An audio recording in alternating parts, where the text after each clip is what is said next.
Lance, you watched him pretty closely all training camp long. So let's start with what he can bring to this offense. The first thing you say is movement. Take us through what you see and what your thoughts are there.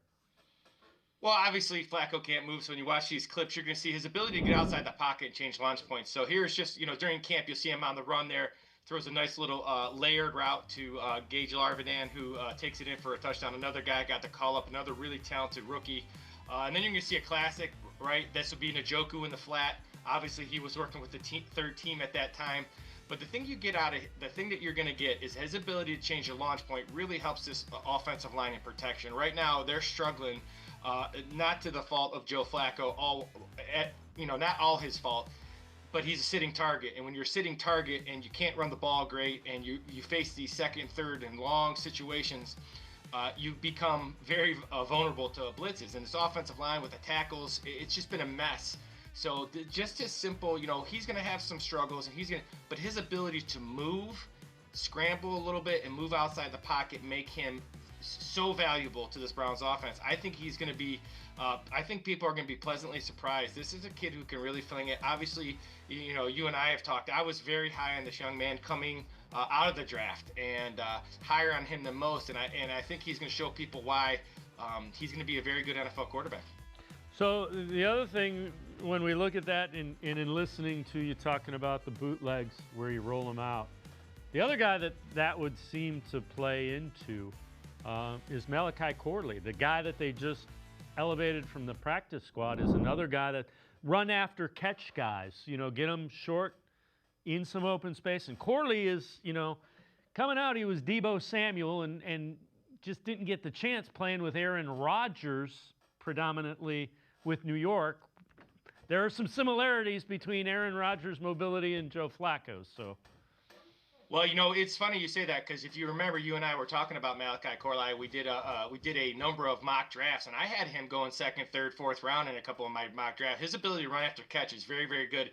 Comes out of Western Kentucky. He's got a thick lower body. You just called everything he did, right? He's good run after catch. He's powerful. He's thick. He can do things out of the backfield. He kind of gives Kevin Stefanski the guy he wants because he's bigger. He's not, Elijah Moore, where he wants, he's little. This is a big guy. He's not very tall in stature, but he's thick, and he's a guy, you're right.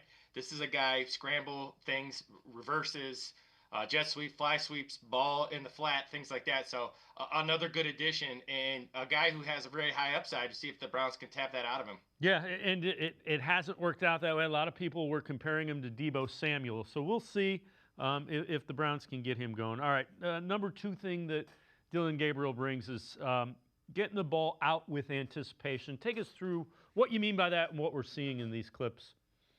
Well, you're going to see his ability to throw the ball. So you're going to see all these plays. This is a speed out that's not even a completion, but you see the timing, right? Ball gets out. He believes in what he sees, and he gets rid of the football. Again, you're a little crossing route. This is earlier during camp, a bunch of stuff that I watched. And the ball comes out on time. 1, 2, 3, 1, 2, 3. You can see the ball always coming out on time, which is important. Also had a very good connection with Harold Fannin there on the sideline, but he had a great connection, him and Sanders. This is a really good throw. You can see him kind of stick this ball. There's the high-low with the linebacker. See him stick that ball in there to Cade Davis. Again, working with the second, third team.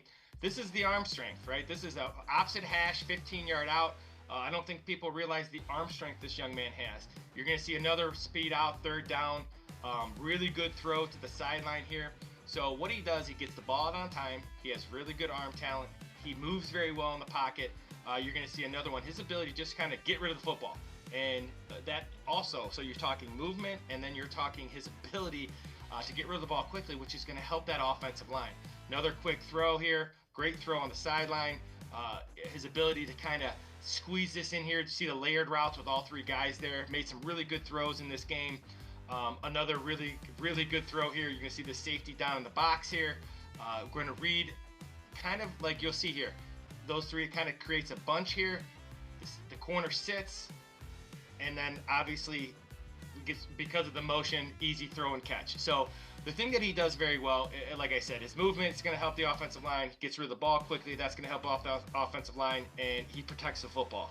As of now. So I think it's going to be really, really help some of the weaknesses. And once again, it's not all Joe Flacco, but sometimes you just need a change.